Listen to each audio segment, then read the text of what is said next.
دین سے یوم الدین۔ بسم اللہ الرحمن الرحیم۔ وَيَوْمِ الدِّينِ يَوْمِ الْجَزَاءِ وَمِنْهُ كَمَا تُدِينُ تُدَانُ كَمَا تَدِينُ تُدَانُ وَبَيْتُ الْحِمَاسَ وَلَمْ يَبْقِ سِوَى الْعُدْوَانِ دِنَّاهُمْ كَمَا دَانُوا۔ اضاف اسم الفاعل الى الظرف اجراء له مجرى المفعول به على الاتساع كقولهم يا سارق الليلة اهل الدار، ومعناه ملك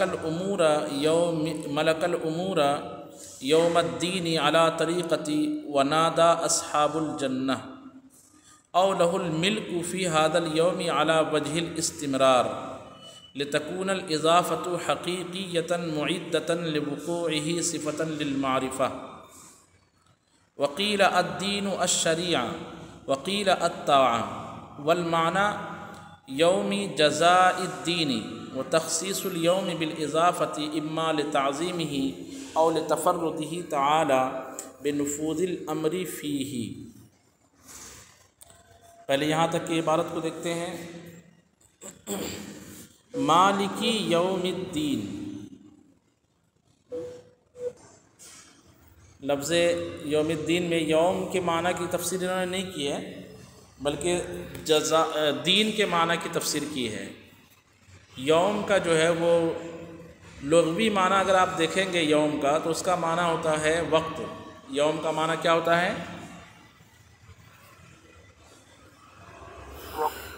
وقت۔ لیکن عربی لوگ جو ہے یوم کا کہتے ہیں ایک مخصوص وقت کو جو سورج نکلنے کے بعد سے لے کر کے سورج ڈوبنے تک کا ہوتا ہے، اور ایک یوم ہوتا ہے شرعی طور پر یوم، اور یہ شرعاً جو یوم ہے وہ طلوع فجر کے بعد سے لے کر غروب آفتاب تک کا ہے۔ تو اس طرح سے آپ کہہ سکتے ہیں کہ یوم کے الگ الگ حیثیت سے تین معنی ہیں۔ لغت کے اعتبار سے دیکھیں گے تو یوم کہتے ہیں کس کو؟ مطلقاً وقت کو، جی۔ اور اگر عرف کے اعتبار سے دیکھیں گے تو یوم کہا جائے گا کس کو؟ سورج نکلنے کے بعد سے لے کر کے، بولیے، سورج ڈوبنے تک کے وقت۔ اور اگر شریعت کی اصطلاح میں دیکھیں گے تو یوم کس کو کہا جاتا ہے؟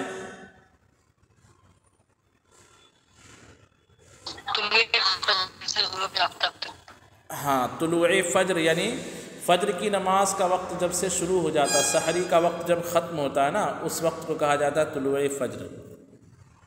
تو طلوع فجر سے لے کر غروب آفتاب تک اس کو کہا جائے گا یوم۔ تین معنی یوم کے ہیں۔ یہاں یوم کا معنی مطلقاً وقت کریں گے، کیونکہ دو جو معنی ہیں اس میں سورج کے وجود کی قید ہے، سورج نکلنے اور ڈوبنے کی بات کی جا رہی ہے، اور قیامت میں جو ہے نا اس طرح کوئی بات نہیں ہے سورج نکلنے اور ڈوبنے کی بات۔ تو دین کا معنی کیا ہے؟ تو دین کے بھی علامہ بیضاوی نے شرح کرتے ہوئے، تفسیر فرماتے ہوئے تین معنی بیان کیے ہیں۔ ایک معنی بیان کیا کہ دین جو ہے اس کا ایک معنی ہے جزا، بدلہ، ٹھیک ہے؟ لیکن جزا اور بدلہ میں تھوڑا سا، یعنی دین بھی جزا کو کہتے ہیں اور جزا بھی جزا کو کہتے ہیں، لیکن کیا دونوں مترادف ہیں؟ تو ایک جو ہے کچھ حیثیت سے کچھ فرق ہے۔ فرق یہ ہے، اعتباری فرق ہے۔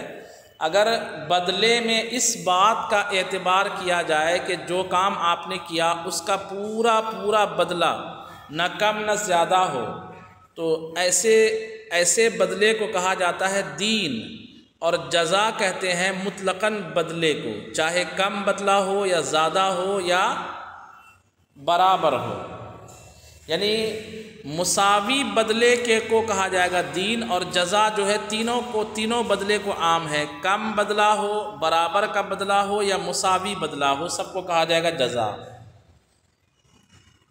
تو جب ہم کہتے ہیں کہ اس کو اس کے کام کی جزا ملے گی، تو اس جزا کا مطلب ہوگا، ہو سکتا ہے کہ کم بدلہ ملے، کم گناہ ملے، یا ممکن ہے کہ برابر کا گناہ ملے، جتنی وعید ہے اتنا ہی ملے، یا اس سے زیادہ ملے، کچھ بھی ہو سکتا ہے جزا کا معنی۔ تو یوم کا، دین کا ایک معنی جو ہے وہ جزا بھی ہے۔ اس پر استدلال کرتے ہوئے کہ دین کا معنی جزا ہے، انہوں نے حماسہ کا ایک شعر پیش کیا ہے جس میں مثلی بدلے کو یعنی مساوی بدلے کے معنی میں لفظ دین سے مشتق مادے کا استعمال کیا گیا ہے۔ ہچکی آ رہی مجھے۔ وہ شعر یہ ہے، وَلَمْ يَبْقِ سِوَى الْعُدْوَى نِدِنَّاهُمْ كَمَا دَانُوا۔ یہ عدوہ نی تھا، نون کو آگے انہوں نے رکھا ہے لکھنے میں، کتابت میں، اور عدوہ کو الگ کر دیا اور نون زیر نی کو الگ کر دیا۔ اس کی وجہ یہ ہے کہ وَلَمْ يَبْقِ سِوَى الْعُدْوَى نِدِنَّاهُمْ كَمَا دَانُوا۔ یہ اصل میں ایک خاص بحر پر یہ شعر ہے، اور وہ شعر کیا ہے؟ وَلَمْ يَبْقِ فُعُولَاتٌ سِوَى الْعُدْوَى فُعُولَاتٌ، ہاں فُعُولَاتٌ دو بار، پھر فُعُولَاتٌ 3 بار، 4 بار۔ یہ 4 مرتبہ جب فعولاتن بولیں گے تو ایک شعر پورا ہوگا۔ ایک مصرع میں فعولاتن ولم یبقی سوى العدوى، ولم یبقی سوى العدوى، فعولاتن۔ اس کو یعنی فعولاتن کا مطلب ہوگا پہلا حرف متحرک فو، پھر دوسرا حرف متحرک عین، پھر تیسرا حرف ساکن واو، یہ ہو گیا فعو، پھر چوتھا حرف متحرک لام، پانچواں حرف ساکن الف، چھٹا حرف تا متحرک، ساتواں حرف نون ساکن۔ یہی ترتیب یہاں پر بھی ہے، ولم یبقی سوى العدوى، ولم یبقی سوى العدوى۔ بات سمجھ میں آ رہی ہے؟ اس لیے عدوہ کو الگ رکھا گیا، اور آگے ہے ندناہم فعولاتن، ندناہم فعولاتن کما دانو فعولاتن۔ خیر، اس کا معنی کیا ہوگا؟ ولم یبقی، اور نہیں باقی رہا، سوى العدوان، ظلم کے سوا، یعنی کوئی لڑائی کی بات کی گئی ہے دشمن کے خلاف، اور جب دیکھا، یہ شاعر کہہ رہا ہے کہ جب ہم نے دیکھا کہ جو ہمارا مد مقابل ہے وہ سوائے ظلم کے کچھ کام ہی نہیں کر رہا ہے، جب دیکھو ننگا ناچ ناچتے رہتا ہے ظلم کا، تو پھر ایک بار ہم نے بھی تہیہ کیا، اور کیا کیا؟ دناہم کما دانو، جیسا انہوں نے کیا تھا ویسا ہی ہم نے ان کو بدلہ دے دیا۔ دنا جو ہے نا خفنا کے وزن پر ہے، بعنا خفنا ہے نا، دانا یدین ضربہ یضربو سے ہے، تو جیسے باع یبیعو سے جمع متکلم کا صیغہ باع باعا باعو باعت باعتا بعنا، پھر بعتا، پھر بعتو بعنا، ایسے ہی دانا دانا دانو دانت دانتا دننا، دنتا دنتما دنتم دنتی دنتما دنتن دنتو دننا، یہ دننا جمع متکلم کا صیغہ۔ دناہم، ہم نے انہیں بدلہ دیا، کما دانو، جیسا انہوں نے کیا تھا، یعنی جیسے کو تیسا ہم نے بدلہ دے دیا۔ انہوں نے ہم پر حملہ کیا تلوار سے، تو ہم نے بھی اس کو تلوار کا جواب دے دیا، یہ اس طرح اس کا مفہوم بنے گا۔ تو اس میں جو ہے دناہم کما دانو، کاف تشبیہ کے ذریعے سے دین کو جو ہے یہاں جزا کے معنی میں استعمال کیا گیا کہ جیسا انہوں نے ہمارے ساتھ کیا ویسا ہم نے ان کے ساتھ بدلہ دیا۔ اس کے بعد فرماتے ہیں کہ عبارت کہاں گئی؟ یوم الدین یوم الجزا ہو گیا نا، ہاں ٹھیک ہے۔ اس کے بعد نیچے 2 اور معنی بیان کریں گے کہ دین کا ایک معنی جو ہے شریعت بھی ہے، اور دین کا ایک معنی جو ہے وہ جزا، دین کا ایک معنی طاعت یعنی فرما برداری بھی ہے۔ طاعت، اتباع الگ چیز ہے، طاعت الگ چیز ہے۔ اتباع کہتے ہیں، اتباع کا معنی بھی پیروی کرنا، طاعت کا معنی بھی پیروی کرنا، لیکن دونوں میں فرق ہے کہ طاعت جو ہے پیروی بالاقوال کو کہتے ہیں، یعنی کسی کی کہی ہوئی باتوں کو ماننا، اور اتباع کہتے ہیں کہی ہوئی باتوں کو ماننا بھی، اور جیسا وہ چل رہا ہے اس طرح چلنا۔ جیسے کسی کے پیچھے پیچھے چلنا، اس کو طاعت نہیں کہا جائے گا، اتباع کہا جائے گا۔ تو اللہ تبارک و تعالیٰ کے پیچھے لوگ نہیں چلتے ہیں، اللہ تبارک و تعالیٰ کی بتائی ہوئی باتوں کو ماننا، اس کا نام طاعت ہے۔ تو دین کا ایک معنی جو ہے وہ طاعت بھی بیان کیا گیا، اور ایک معنی شریعت بھی بیان کیا گیا، اس کو نیچے وہ بیان کر رہے ہیں۔ اس سے پہلے جو ہے نا ایک نحوی گفتگو کر رہے ہیں نحوی طور پر بیچ میں، کہ جب ہم نے کہا مالکی یوم الدین تو ترکیبی اعتبار سے یہ صفت واقع ہے اس میں جلالت، کلمہ جلالت کا، الحمدللہ رب العالمین پہلی صفت، مالکی یوم الرحمن الرحیم تیسری صفت، اور چوتھی صفت مالکی یوم الدین۔ تو مالک جو اس میں فاعل ہے اس کی اضافت یوم مفعول فیہ کی طرف کی گئی ہے، یوم مفعول فیہ کی طرف کی گئی ہے، حالانکہ اس میں فاعل اپنے فعل کی طرح عمل کرتا ہے، اور ملک یملک مالک ہونا جو ہے کسی چیز کا، یہ فعل متعدی ہے نا، جب فعل متعدی ہے تو اس کا مفعول بہ بھی آنا چاہیے تھا، جیسے آپ کا ملک زید درہمن، زید ایک درہم کا مالک ہوا، زید نے ایک درہم کی ملکیت حاصل کی، تو اب یہاں پر جو ہے مفعول بہ اس کا کیا ہے، مالک کا مفعول بہ کیا ہے؟ تو ایک بات، دوسری بات یہ ہے کہ مالک جب اس میں فاعل ہے تو اس میں فاعل جب اپنے معمول کی طرف مضاف ہو تو صفت کا صیغہ جب اپنے معمول کی طرف مضاف ہوتا ہے تو اس اضافت کو کہا جاتا ہے اضافت لفظی۔ ایک اضافت ہوتی ہے اضافت معنوی اور ایک اضافت ہوتی ہے اضافت لفظی۔ اضافت لفظی میں اضافت معنوی جو ہے وہ تعریف کا فائدہ دیتی ہے اور تخصیص کا فائدہ دیتی ہے۔ یہ بات آپ نے مضاف الیہ کے بیان میں پڑھ چکے ہوں گے کہ اضافت معنوی کس چیز کا فائدہ دیتی ہے؟ بولیے، تعریف کا بھی اور تخصیص کا بھی۔ جیسے غلام رجل، اس میں غلام کے اندر تخصیص پیدا ہو گئی، اور غلام زیدن، غلام میں تعریف پیدا ہو گئی، یعنی غلام رجل میں غلام نکرہ مخصوصہ ہو گیا، اور غلام زیدن میں غلام جو ہے معرفہ بن گیا کیونکہ معرفہ کی طرف اضافت ہو گئی۔ اور یہاں اضافت معنوی ہے، اور ایک ہوتا ہے اضافت لفظی، اس میں تعریف اور تخصیص کا فائدہ نہیں ہوتا، صرف تخفیف کا فائدہ ہوتا ہے، یعنی مضاف پر جو تنوین آنے والی تھی اضافت کی وجہ سے وہ تنوین نہیں آئے گی۔ جیسے ضارب، آپ یوں کہیں زید ضارب عمرن، زید عمر کو مارنے والا ہے۔ اب اس مثال کو اس طرح کہہ دیا جائے زید ضارب عمرن، زید ضارب عمرن، ضارب عمرن بولیے یا ضارب رجلن بولیے، زید ضارب رجلن، زید ضارب رجلن۔ تو یہاں کیا ہوا کہ ضارب جو ہے اس کا مفعول بھی رجلن کی طرف اس کی اضافت کر دی گئی ہے، اور اضافت سے اتنا صرف فائدہ ہوا کہ پہلے جو ضاربن پر تنوین آ رہی تھی اب تنوین نہیں آ رہی ہے۔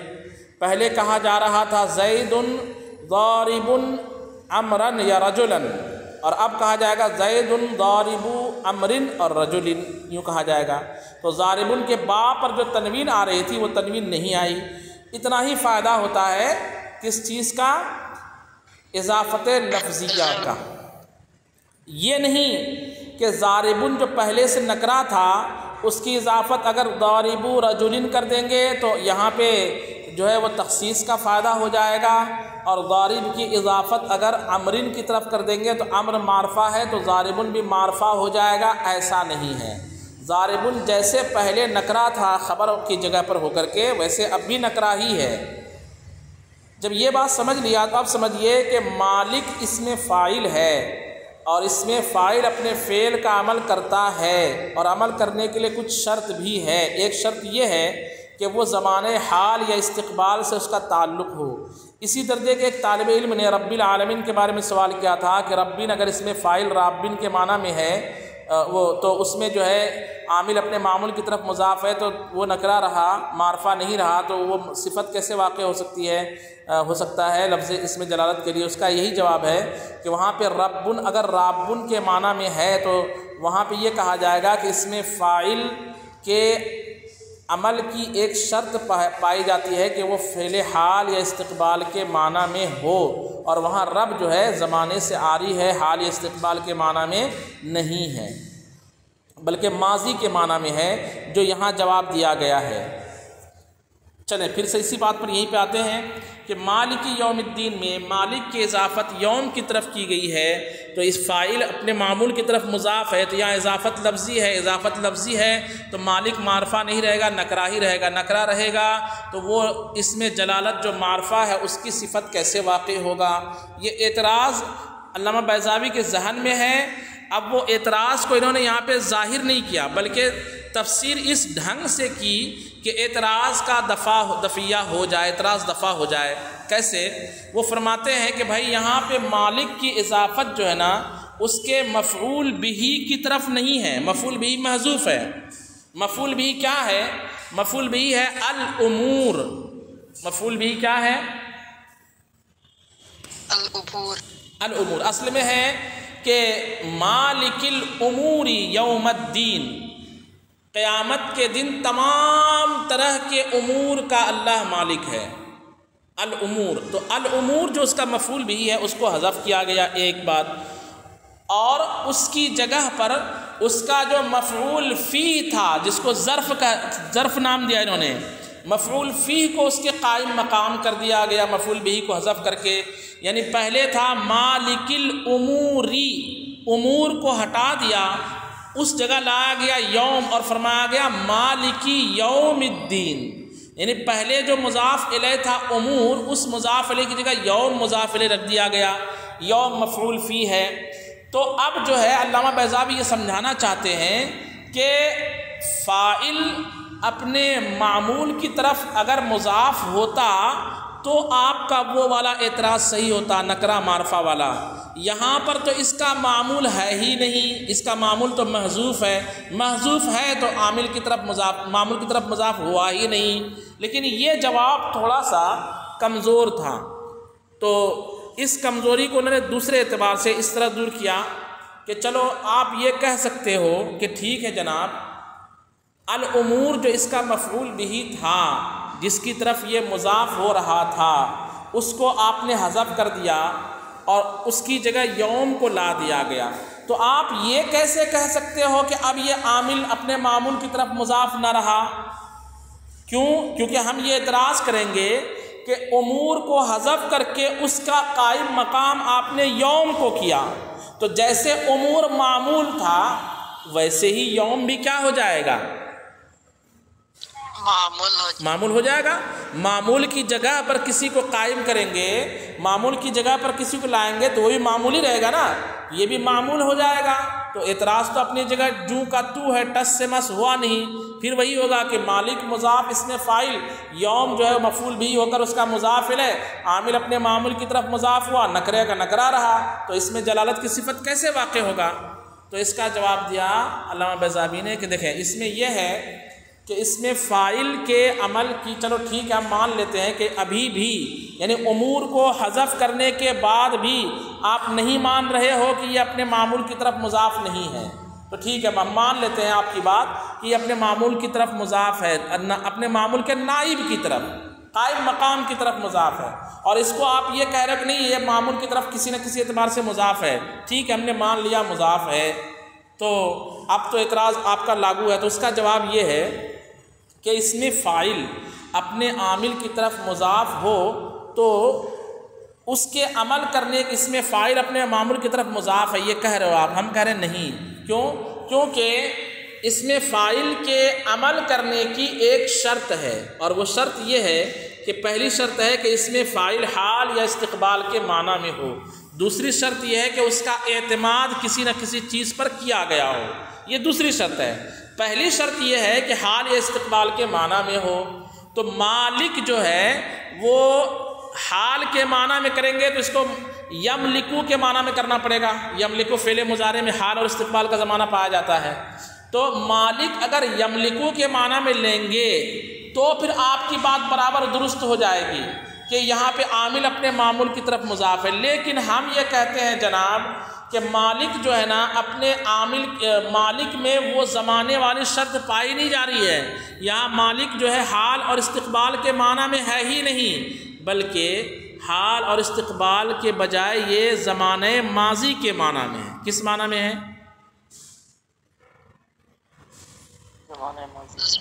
زمانے ماضی کے معنی میں ہے۔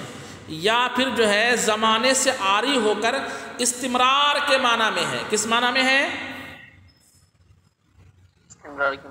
کہ اللہ تعالی ہمیشہ سے یوم دین کا مالک ہے، کوئی زمانہ اس کے ساتھ نہیں۔ تو یہ تو دوسرا جواب تو سمجھ میں آ رہی ہے، لیکن دوسرا جواب مطلقاً بات کا ہے۔ پہلا جواب جو آپ نے دیا، علامہ بیضاوی نے دیا کہ یہ ماضی کا اس میں زمانہ پایا جائے گا، مان لیں گے اس میں زمانہ ماضی کا ہے، تو اعتراض ہوگا کہ جناب قیامت کا دن ابھی آنے والا ہے، اور ابھی سے آپ جو ہے جو آنے والی بات ہے اس کے لیے ملکیت ثابت کر رہے ہو، اور وہ بھی بالکل زمانے ماضی کے ساتھ۔ یہ تو ایسا ہے کہ زید جو ابھی پیدا ہوا ہے اس کو ایسے پلاٹ کا مالک بنا دیں کہ جو ابھی ایسے مکان کا مالک بنا دے جو مکان ابھی بنا ہی نہیں، ابھی نقشے میں صرف متصور ہے کہ وہ ہائی وے کے بازو میں ایک بلڈنگ بننے والی ہے، اور زید کے بارے میں یہ کہو کہ یہ زید اس مکان کا مالک ہو چکا، تو یہ کیسے ہوگا؟ یہ تو سمجھ میں بات نہیں آ رہی ہے۔ تو اس کا جواب دیا کہ جو چیز مستقبل میں بالجزم یقینی طور پر ہونے والی ہے، اس چیز کو زمانے ماضی کے ساتھ تعبیر کرنا یہ عربوں کا طریقہ رہا ہے۔ جیسے قرآن پاک میں ہی ہے وَنَادَى أَصْحَابُ الْجَنَّةِ أَصْحَابَ النَّارِ، جنتیوں نے جہنمیوں کو آواز لگائی، یا جہنمیوں نے جنتیوں کو آواز لگائی، لگائے گا نہیں، لگائی نادا فعل ہے۔ کون سا فعل ہے؟ ماضی کا فعل ہے نا، تو وہ آواز لگائیں گے جنتی جہنمیوں کو کہ لگا چکے؟ لگائیں گے۔ تو پھر ماضی کا صیغہ کیوں استعمال کیا گیا؟ تو جو جواب یہاں پہ آپ دیں گے وہی جواب وہاں پہ ہم دے دیں گے کہ مالک بمانا مالا کا ہے، مالا کا ہے، مالک بمانا کیا ہے؟ مالا کا ہے، ماضی کے معنی میں ہے، اور پھر جو ہے ماضی کے معنی میں ہے، اور پھر یہاں پر جو ہے ماضی کے معنی کا تصور کیسے ہوگا؟ تو جواب دیا جیسے نادا اصحاب الجنہ میں ہے۔ یہ ایک جواب دیا۔ دوسرا جواب یہ دیا ہے کہ یہاں پہ اس میں فاعل جو ہے نا بطور صفت کے واقع ہے اور زمانے سے عاری ہے، اور معنی یہ ہو جائے گا کہ اللہ تعالیٰ علی وجہ الاستمرار، علی وجہ الاستمرار، نہ زمانے ماضی میں، نہ زمانے حال میں، نہ زمانے استقبال میں، قیامت کے دن کا مالک ہے، ہمیشہ کے لیے قیامت کے دن کا مالک ہے، کنٹینیوس کے طور پر قیامت کے دن کا مالک ہے، علی وجہ الاستمرار قیامت کے دن کا مالک ہے۔ سیم یہی بات ہوگی رب العالمین میں اگر رب کو اس میں فاعل مانیں گے تو، ورنہ تو صفت مشبہ ہے، اور صفت مشبہ کا مفعول بھی ہوتا ہی نہیں ہے۔ دیکھیے ترجمہ، تو جب یہ دو بات، یہ دو طرح سے مفعول بھی ہوتا ہے، مفعول فی بھی ہوتا ہے استاذ صاحب۔ جی جی، معمول جو ہوتا ہے وہ صرف مفعول بھی ہوتا ہے، مفعول فی بھی ہوتا ہے۔ اصل جو معمول ہوتا ہے نا، اصل جو فعل متعدی کا معمول ہے وہ مفعول بہ ہوتا ہے، یعنی پورا جو معاملہ ہوتا ہے فاعل اور مفعول بہ کے اعتبار سے ہی ہوتا ہے، اور یہاں پر جو ہے مفعول بہ محذوف ہے۔